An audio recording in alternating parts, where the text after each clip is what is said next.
আব্দুল্লাহ ইবনে সাবা এটারে কাজে লাগাইল।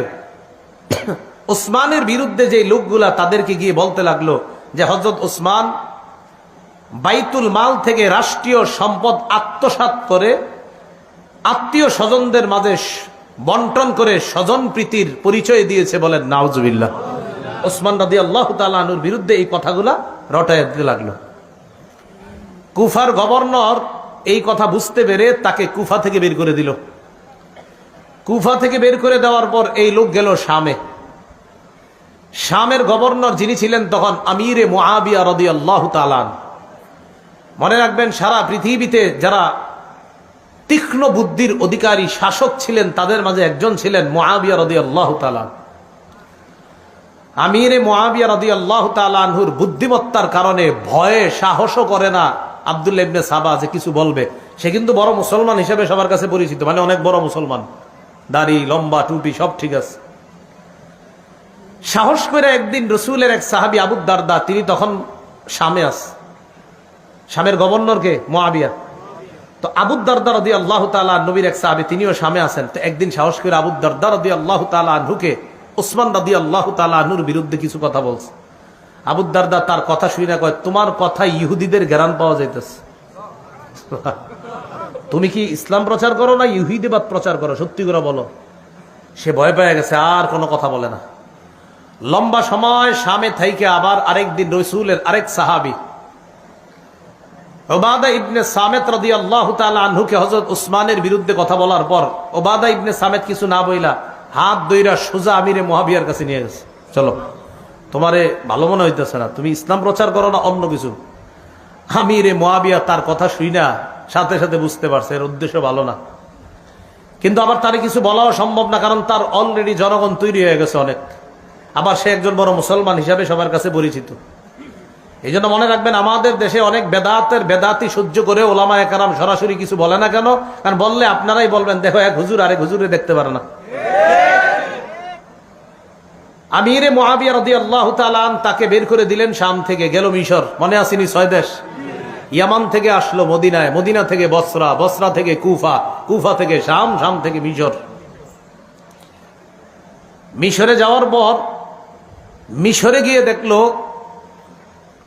ওসমান রাদিয়াল্লাহু তাআলা আনহুর বিরুদ্ধে মিশরের অনেকগুলা লোক আগে থেকে আছে।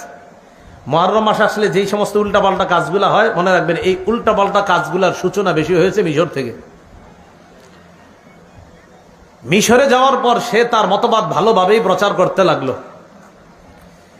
তার মিশন বাস্তবায়ন করার জন্য সে মিশরকে বেছে নিল। মিশনের জন্য মিশর, মিশর বাস্তবায়নের জন্য মিশর।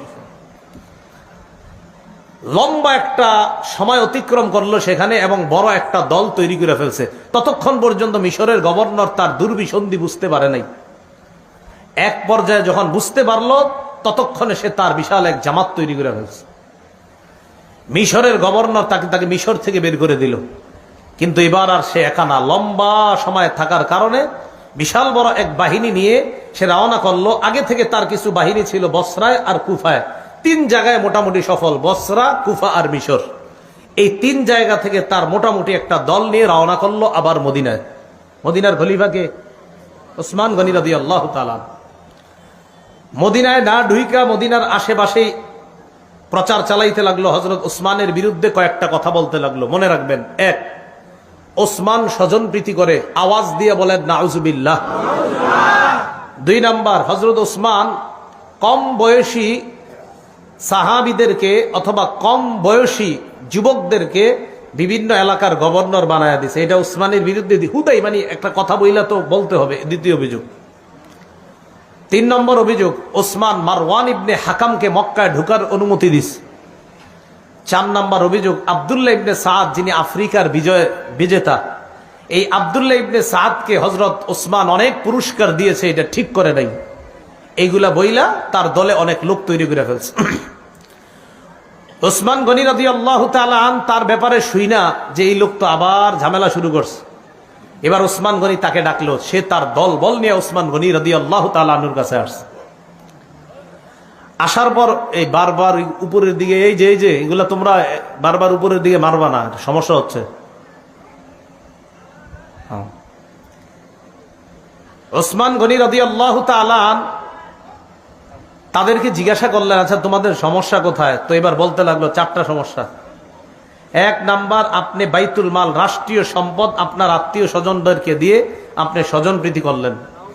ওসমান গনি রাদিয়াল্লাহু তাআলা জবাব দিলেন যে দেখো, আল্লাহ আমার এত সম্পদ দান করছে, আমি এ পর্যন্ত খলিফা হিসাবেও রাষ্ট্রীয় কোষাগার থেকে 1টা টাকাও ভাতা গ্রহণ করি নাই। উল্টা আমার আত্মীয় স্বজনদেরকে দেওয়া দূরের কথা, আমি আমার বেতনটা পর্যন্ত আজও পর্যন্ত রাষ্ট্রীয় কোষাগার থেকে নেই। আমি যা দান করি সব আল্লাহ প্রদত্ত নেয়ামত, আল্লাহ আমার সম্পদ দিছে, আমার সম্পদ থেকে আমি দান করি। 2 নাম্বার অভিযোগ, আপনি যুবক কম বয়সী সাহাবীদেরকে, কম বয়সী যুবকদেরকে গভর্নর বানাইছেন। কম বয়সীরা যদি যোগ্য হয় তাদেরকে দায়িত্ব দেওয়ার ইতিহাস তো নবীর যুগে আছে। সুবহানাল্লাহ। কোথায় আছে? আব্দুল্লাহ ইবনে সাবা আর কি জানবো? ওসমান গনি বললেন, রসুলের নাতি উসামা ইবনে যায়েদ রাদিয়াল্লাহু তাআলা, কি নাম? উসামা। এই উসামার বয়স যখন 17, উসামাকে আমির বানায়া বয়স্ক সাহাবীদেরকে তার নেতৃত্বে আল্লাহ রসুল বিভিন্ন যুদ্ধে পাঠানোর ইতিহাস আছে। তাহলে এরকম কম বয়সী একজন সাহাবীকে রসুল আমির বানায়া বয়স্ক সাহাবীদেরকে তার দলে দিয়েছেন। এখান থেকেই বোঝা যায় যে কম বয়সী ব্যক্তি যদি যোগ্য হয়, তার যোগ্যতার তার আসনে তাকে বসানোটা এটা অন্যায় না। আর অভিযোগ থাকলে বলো। 3 নাম্বার অভিযোগ, মারওয়ান ইবনুল হাকামকে আপনি মক্কায় ঢোকার অনুমতি কেন দিয়েছেন? রসুল সাল্লাল্লাহু আলাইহি সাল্লামের সাহাবী উসমান গনি বললেন, মারওয়ান ইবনুল হাকাম একজন মুসলমান, আর মুসলমানকে মক্কায় ঢোকার অনুমতি রসুল দিয়েছেন, এখানে আমি বাধা দেওয়ার কে? এই জন্য এটা কোনো অভিযোগই না। 4 নাম্বার, আফ্রিকা বিজয় করেছে যে তাকে আপনি এত পুরস্কার দেওয়া ঠিক করেন নাই। আচ্ছা পুরস্কার বেশি দেওয়া হয়ে গেছে? হ্যাঁ, আচ্ছা ঠিক আছে, পুরস্কার ছিনায় আনলাম, অন্তত তুমি তারপরও বিশৃঙ্খলা করো না।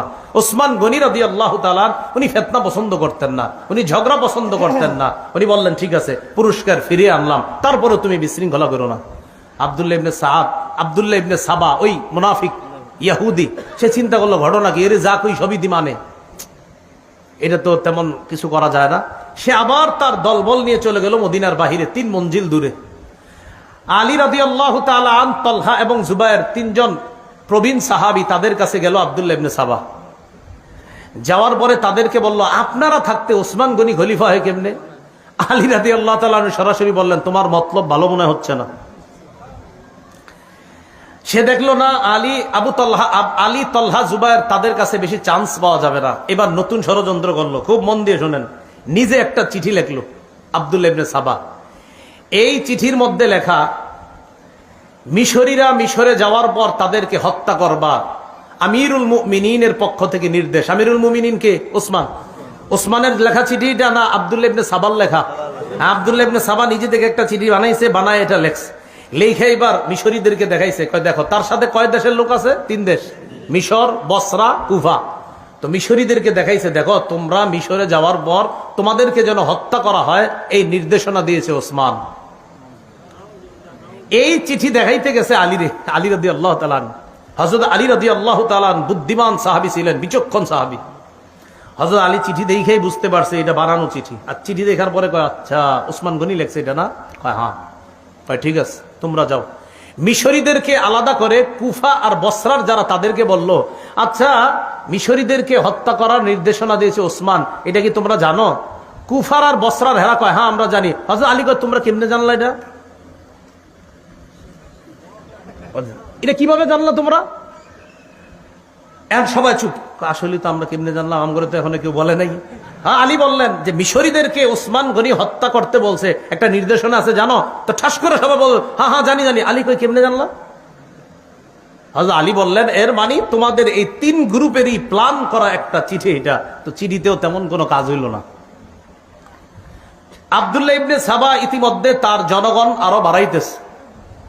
হযরত আলী রাদিয়াল্লাহু তাআলা আনহু বুঝতে পারছে অবস্থা বেশি ভালো না। ইতিমধ্যে জিলহজ মাস এসে গেছে। কোন মাস?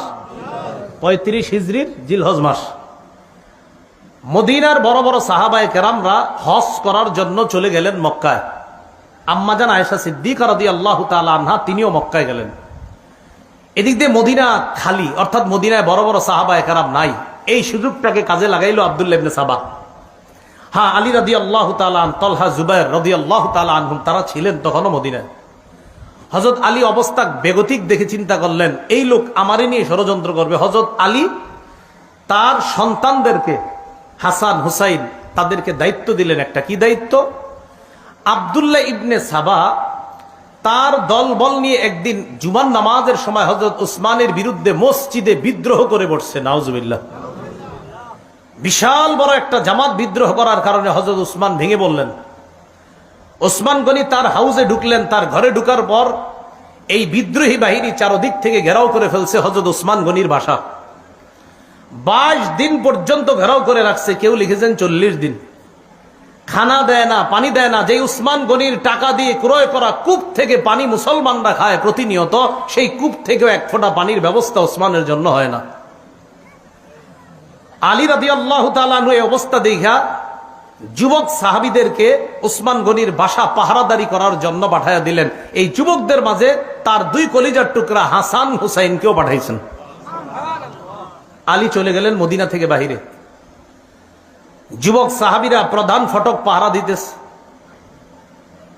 35 হিজরির 18ই জিলহজটা সারা জীবন মনে রাখবেন। বলেন 35 হিজরির, কেউ 17ই জিলহজও লেখছে, 17 বা 18 জিলহজ শুক্রবার। এই 35 হিজরির 17ই বা 18ই জিলহজ ওসমান গনি যে বাসায় থাকতেন ওই বাসার পিছনের সাইড দিয়ে দেয়ালের উপরের ভাগ ভাইয়া বিদ্রোহীরা ঘরে প্রবেশ করছে। সামনে দিয়ে কেন আসতে পারতেছে না? সামনে যুবক সাহাবীরা পাহারা দিচ্ছে। ঘরে প্রবেশ করার পর হযরত উসমান গনি তখন সূরা বাকারা তেলাওয়াত করতেছে। সূরা বাকারার 137 নম্বর আয়াত পড়তেছিলেন। ওই মুহূর্তে একজন পাপিষ্ঠ পিছন দিক থেকে হযরত উসমানের কল্লা বরাবর আঘাত করছে। হযরত উসমানের দেহ থেকে কল্লাটা আলাদা হয়ে রক্ত পড়ে সূরা বাকারার 137 নম্বর আয়াতের উপর রক্তের ছিটা পড়ছে। ওই আয়াতটা হলো ফাসায়াকফিকাহুমুল্লাহ, তাদের বিরুদ্ধে আল্লাহই যথেষ্ট। এই আয়াতের অর্থ ওসমান গনি কোরআন তেলাওয়াতরত অবস্থায় শহীদ হয়ে গেলেন। তার বিবি নায়লা আক্রমণ ঠেকাইতে গিয়েছিলেন, হাতের আঙ্গুলগুলো এবং কবজি সহ হাত থেকে আলাদা হয়ে গেছে।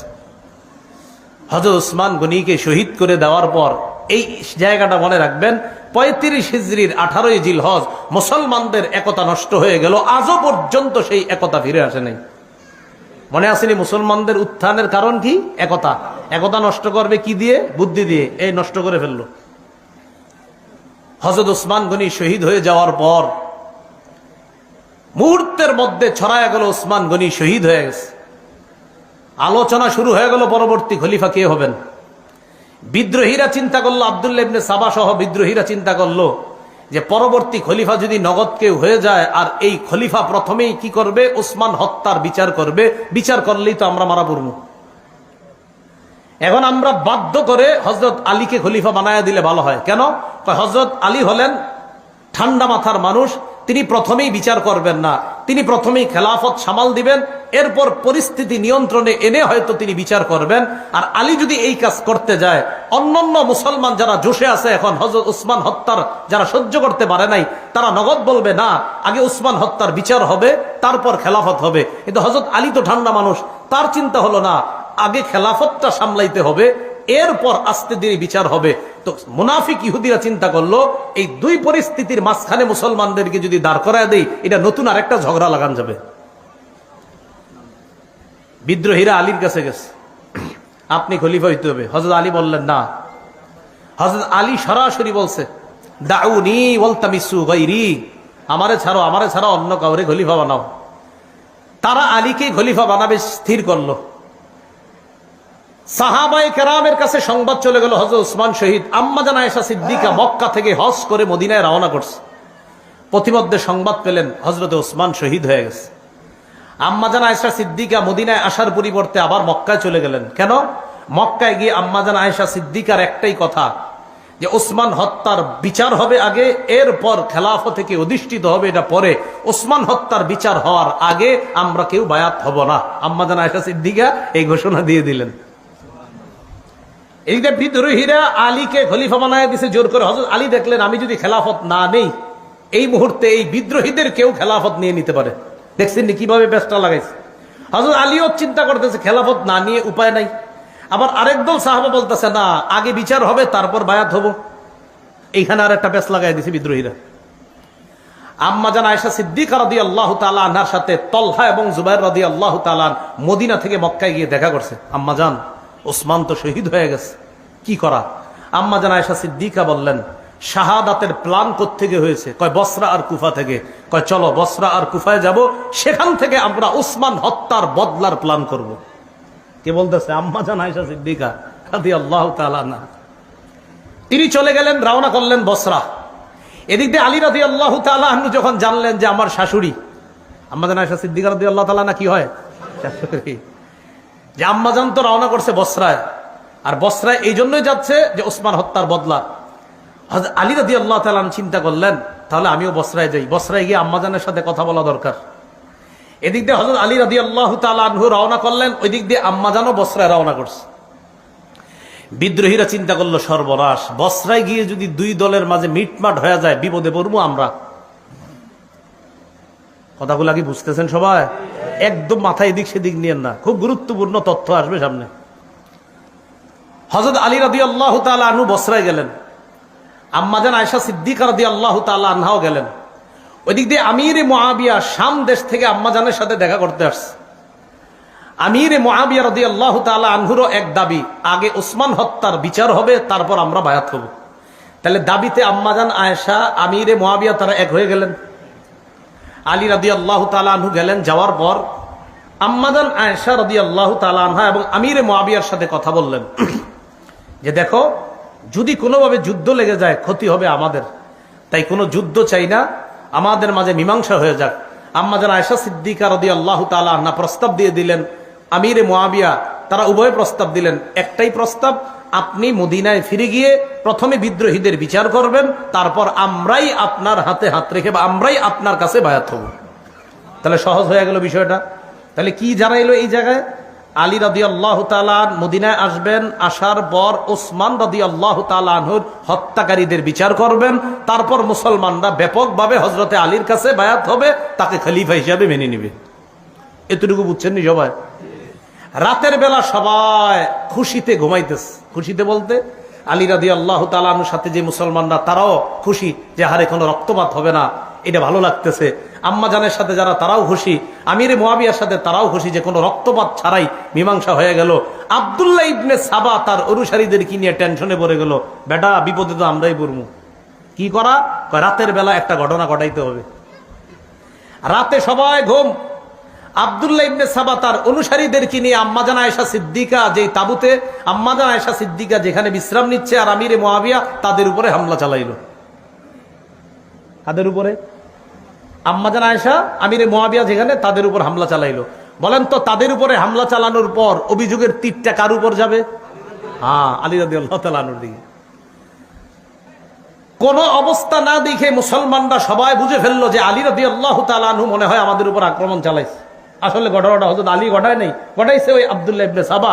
এজন্য সবসময় সতর্ক থাকবেন। আমি আপনার মাঝে শত্রুতা নাই, আমার আপনার মাঝে তৃতীয় পক্ষ শত্রুতা করে, এই শত্রু এখনো আছে, ইসলাম তারা মিটিয়ে দিতে চায়, এদেরকে চিহ্নিত করতে হবে সারা জীবন। সব সময় তৃতীয় পক্ষে আমাদের মাঝে ঝগড়া লাগায়। আব্দুল্লাহ ইবনে সাবা তার অনুসারী নিয়ে আক্রমণ চালাইলো। এদেরকে বলা হয় সাবাই। বলেন কি বলা হয়? সাবাই। আক্রমণ চালানোর পর বাস কে কার উপর আক্রমণ চালাইছে এটা না বুঝা কঠিন যুদ্ধ শুরু হয়ে গেল। মুসলমানরা মুসলমানের তরবারির নিচে শহীদ হওয়া শুরু হইল। মুসলমানরা মুসলমানের তরবারি। আলী রাদিয়াল্লাহু তাআলা আনহু তো জানেন যে এই যুদ্ধ তো, এই আক্রমণ তো আমাদের পক্ষ থেকে হয় নাই, কিন্তু এখন যতই বলবে বোঝানো যাবে না। আম্মাজান যেই ওটের উপরে ছিল, এই ওট বরাবর একটা তীর মারছে, আম্মাজানের ওট পড়ে গেছে, তো আম্মাজান বসে গেছে, যুদ্ধ থেমে গেছে। আম্মাজান যতক্ষণ ছিল ওটের উপরে ততক্ষণ যুদ্ধ চলছে। হ্যাঁ, আম্মাজান এখনো আছে। তো তৎকালীন নিয়ম ছিল যে যিনি প্রধান থাকে তিনি যখন আপনার বসে যায় তখন এমনি যুদ্ধ থেমে যায়। তো আম্মাজান আয়েশা সিদ্দিকা ওটের উপর ছিল, এটাকে বলা হয় জামাল। এই জন্য এই যুদ্ধটার নাম জঙ্গে জামাল বা ওটের যুদ্ধ বা উষ্টির যুদ্ধ। আম্মাজান যখন নামলেন, আমিরে মুআবিয়া আম্মাজান আর আলী তাদের মাঝে কথা, আম্মাজান আমরা তো কেউ আক্রমণ করি নাই, তাদের মাঝে ভুল বুঝাবুঝিতে হয়ে গেছে, তখন বুঝে আসছে। তো বুঝে এসে লাভটা হলো কি, এর আগে মুসলমানদের প্রচুর পরিমাণ শহীদ হয়ে গেছে। এমনকি তলহা আর জুবাইর রাদিয়াল্লাহু তাআলা আনহুম বড় বড় দুই সাহাবী, তারাও শহীদ হয়ে গেছে এই রাতেই।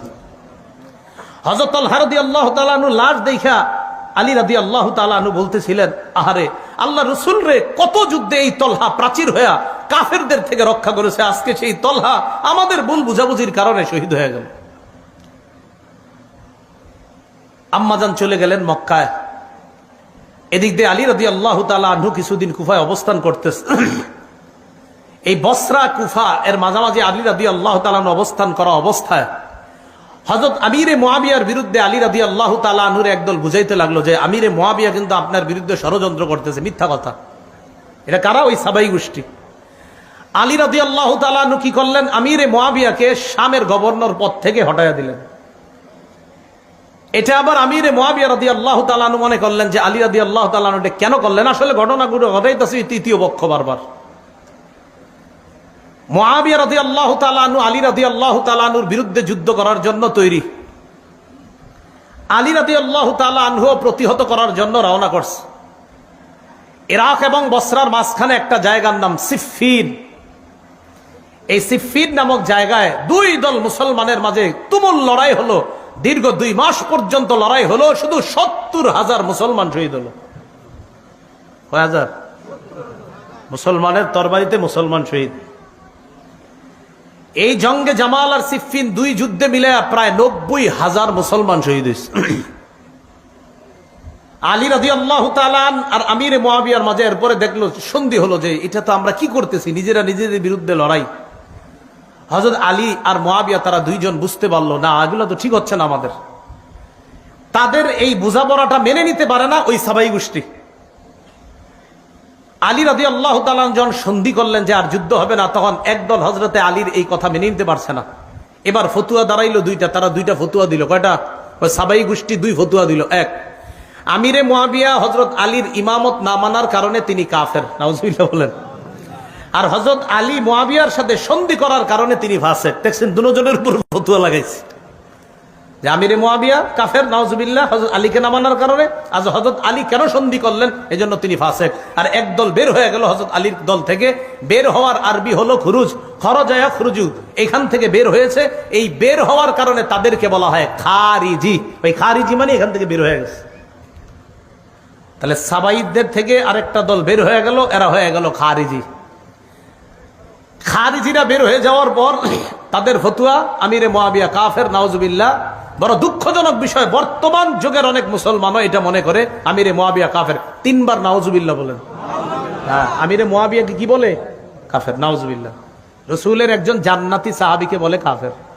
রাসূল সাল্লাল্লাহু আলাইহি সাল্লাম বলছেন, আমার উম্মতের যে দলটা প্রথম নৌপথে লড়াই করবে তারা জান্নাতি। আমিরে মুআবিয়া ওই সাহাবী যিনি নৌবহর তৈরি করেছিলেন এবং রোমকদের নৌবহরকে শোচনীয়ভাবে পরাজিত করেছিলেন যে সাহাবী, তিনি আমিরে মুআবিয়া রাদিয়াল্লাহু তাআলা।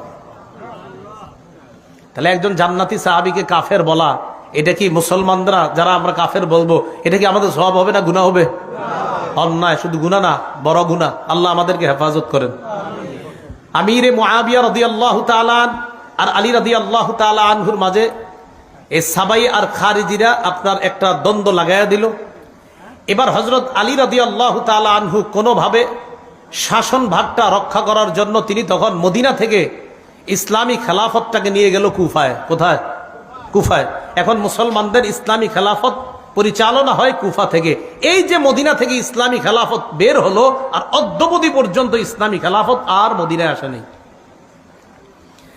ইসলামী খেলাফত কুফায় নিয়ে যাওয়ার পর হযরত আলী রাদিয়াল্লাহু তাআলা আনহুরে যারা মহব্বত বলে দাবি করে, তখন এই তারা দেখলো যে হযরত আলী ঠান্ডা মাথায় আস্তে ধীরে পরিস্থিতি সামাল দেওয়ার জন্য চেষ্টা করতেছে।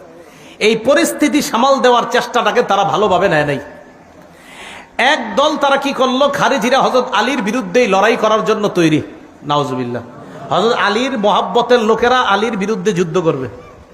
যুদ্ধ হলো, যুদ্ধে খারিজিরা শোচনীয়ভাবে পরাজয় বরণ করলো। খারিজিরা পরাজয় বরণ করার পর খারিজিদের কয়েকজন সন্ধি করলো, এক রাতেই আলী, মুআবিয়া আর আমর ইবনুল আসকে তারা হত্যা করবে। দেখছেন নি, এতদিন যাদেরকে বলতো কাফের, আমিরে মুআবিয়ার আলীকে এতদিন আলাদা চোখে দেখতো না, এখন তারা চিন্তা করলো না, আমগো শত্রু আলীও, মুআবিয়াও, আমর ইবনুল আস, 3 জন আমগো শত্রু। তারা চিন্তা করলো যে 3 জনকে রাতে হত্যা করতে হবে। 40 হিজরি, কত হিজরি? 40 হিজরির 15ই রমজান ফজরের নামাজ পড়ার জন্য আলী রাদিয়াল্লাহু তাআলা আনহু মসজিদে রওনা করছে। আব্দুর রহমান ইবনে মুলজিম খারিজি নামে এক ব্যক্তি হযরত আলীকে অন্ধকারে পিছন থেকে তরবারির আঘাত করছে। এই আঘাত এতটা কঠোর ছিল যে হযরত আলী এরপর মাত্র 2 দিনের মাথায় 17ই রমজান শাহাদাত বরণ করে। ইন্না লিল্লাহি ওয়া ইন্না ইলাইহি রাজিউন। তাহলে 40 হিজরির 15ই রমজান হযরত আলীকে আঘাত করা হয়, 17ই রমজান তিনি শহীদ হয়ে যান। আমিরে মুআবিয়াকে ওই রাতে আঘাত করা হয়েছে, কিন্তু তিনি প্রতিহত করতে পেরেছিলেন, তাকে তেমন ক্ষতি করতে পারে নাই। আমর ইবনুল আস ঘটনাচক্রে ওই রাতে নামাজে না বের হয়ে আরেকজনকে পাঠাইছিলেন। আরেকজনকে পাঠানোর কারণে ওই ব্যক্তি অন্ধকারে মনে করছে এটাই মনে হয় আমর ইবনুল আস, এরে মারছে। তখন আমর ইবনুল আসের পরিবর্তে ওই ব্যক্তি নিহত হয়ে গেছে, শহীদ হয়ে গেছে। তাহলে এক রাতে 3 জনের উপর হামলা চালানো হয়েছে, কেউ বলেন ভিন্ন রাতেই হামলা চালাইছে। হামলায় 2 জন শহীদ, এর মধ্যে হযরত আলী শহীদ হলেন। আমিরে মুআবিয়াকে হামলা চালানো হয়েছে, তিনি শহীদ হননি। আমর ইবনুল আস মনে করে আরেকজনকে হামলা চালানো হয়ে গেছে, তিনি শহীদ হয়ে গেছেন।